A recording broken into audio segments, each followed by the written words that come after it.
What's going on, everybody? Thank you for the comedic relief. You're welcome for the comedic relief of trying to close out that last damn video. I'm glad I'm not the only one that struggles with the Zoom application. Lots of curse words were used. I'm looking for the taskbar. It's hiding for some reason. You know, this auto like pop up and down and got a highlight. I mean, dear God, that was a nightmare. But anyway, tons of great data in that first video. If you don't watch that, quite frankly, you don't want to succeed. That may have been the most important video I've done or I've been a part of in Mike, 3 years. Yeah, that's awesome. Thank you, Mike. I mean, your 50-year spreadsheet, like that's pretty awesome. So it's close. It's close. I mean, honestly, Mike, if people only watch 2 videos, watch those 2. Yeah, I agree. Watch those 2 to understand what you're doing in today's market. But with that being said, the biggest thing about this massive process I've gone through is the appraisers and working with appraisers. And so one of the things that I think a lot of folks honestly should be nervous about is getting the right appraiser, because that can absolutely torpedo a deal. Yeah. And appraisers, again, we've both been doing this a long time, right? There was a time where you could pick your appraiser. Yeah. Yeah. People don't realize that. Back in the last real estate run up, I used the same appraiser for 90% of the deals I were in because I could pick them. Yep. And of course, I talked to them ahead of time. I told them what number I needed. I did all the things you probably shouldn't have been able to do, but they were legal and they were above board at the time. They were okay. Dodd-Frank, other things came in. Now you can't pick appraisers, all of that stuff. So yeah, what most people get wrong today is they don't understand a purchase appraiser versus a refi appraisal because they're different.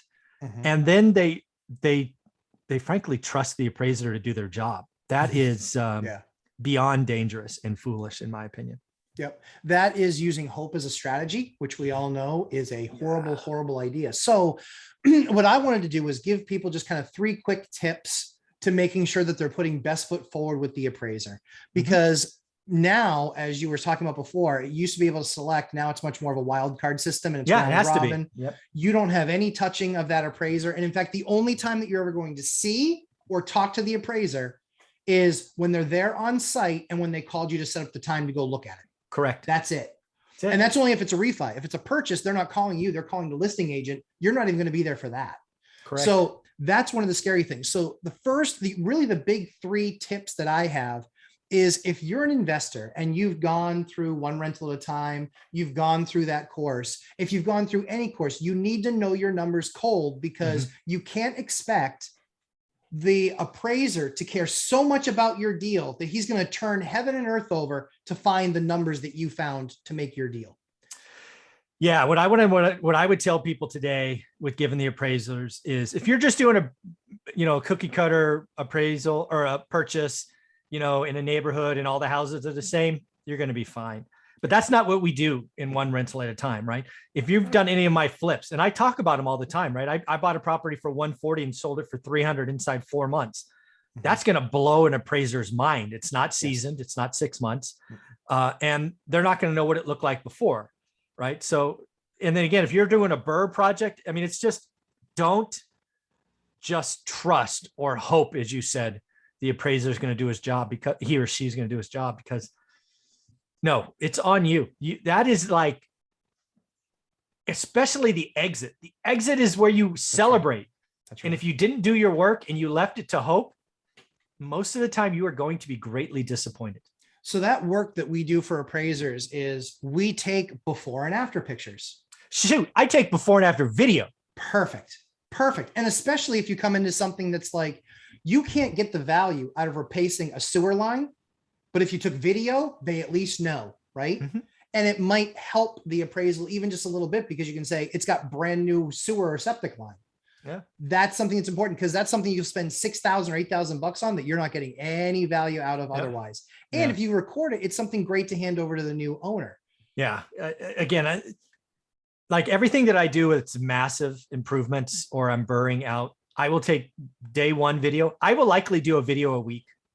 Yeah. And then the other thing that I will do is I will do a full inventory of everything we added. Full inventory. How many square feet of flooring? What was the paint? What was the sink? What was the tile? I will list out like a full bill of materials. Yes. Now, I won't put in prices. I will let the appraiser do the prices, but I want them to know, like, if my goal anytime I do it is more than a page. That's my selfish goal. I will actually change the font if I have to, but I want more than a page of stuff that I've done, because I want the appraiser to flip, right? I mean, that's what I'm going for, right? Sometimes it's, 2.5 pages, but yeah, I do everything I can to make sure the appraiser knows everything we did.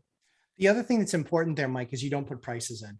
This is No. really, really, really important, because they are lazy appraisers out there, and you know who you are, Brian.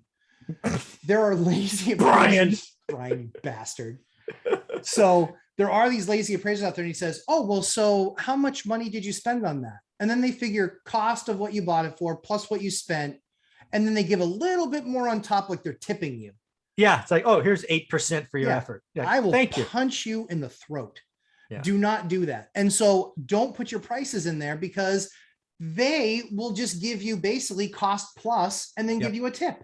Yeah. That's not how it works. No. I always tell them, it doesn't matter what I did. Tell me what this is worth if I tried to sell it today based on what you're seeing, because you're also the first one to tell me that if it's not done, I can't count it. So then if it's done, you just need to count it and figure it out from there. Yeah. Second thing that I also do, especially when it's a refi, is, or even when it's a sale, is showing them the market rents. And basically you can use Dion Financial Talk binder method. Yeah. You can use it for this too, but I actually take the time to look at other rents and give them rents. For me, what's really nice is I own 70 units in my market. And growing. So yeah, exactly, and growing. And so I can actually give them numbers and addresses in the same stinking neighborhoods. And leases if you had to. Exactly, and provide leases. So again, first thing is, if you're doing any work to that property, you must document it, build out a spreadsheet, show everything that you did, and do not put prices in. Second thing is, do the rent work for them. Show them the rents. Show them what you're getting for rent in like properties, and provide them pictures so they can see it's a like rent. Totally because agree. They can look up the address.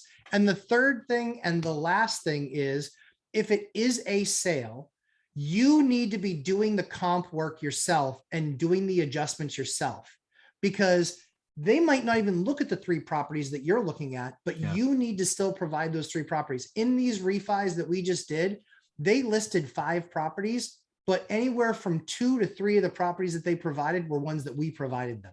Mm-hmm. Yeah. Same yeah. Because this is so important, because if you come back with a bad appraisal, yes, you can technically fight them, but it is hard. The only time I've ever won an appraisal like that is where they appraised a property that was wrong. Yes. Right. Not the right square footage, or heaven forbid, had some other oddity that they just didn't know the area. It doesn't happen that you won't win in a refi appraisal. You might win a purchase appraisal, but don't count on it. It's not fun, and it's exhausting. Very exhausting process. So make sure you follow those 3 tips. Again, they are going to absolutely give you the best chance to win on a for sale appraisal if you're selling the place or if you are renting it. Mike, doing these things, you're going to, you're risking, if you don't do them, you're risking thousands of dollars. So do the work. Tens of thousands. I mean, these are, and the worst part is you're likely and largely stuck with that appraisal for at least 6 months, if not a year. If it's FHA, it's a year. It's a year. Yeah. So please keep that in mind. So as I always like to say, we spend a lot of time putting amazing content together for you. Please make sure you subscribe, whether you're watching this on Lumberjack Landlord or watching this on One Rental at a Time. Mike, how can everybody find you, just to make sure? Go to Google search bar, type in One Rental at a Time. You should see a book, YouTube, Instagram, and website. It's all there, readily available, 4,636 videos for your viewing pleasure. Yeah, Mike, have fun keeping up. Yeah, exactly. Mike, thanks so much for the time. Talk in segment 3. Yep.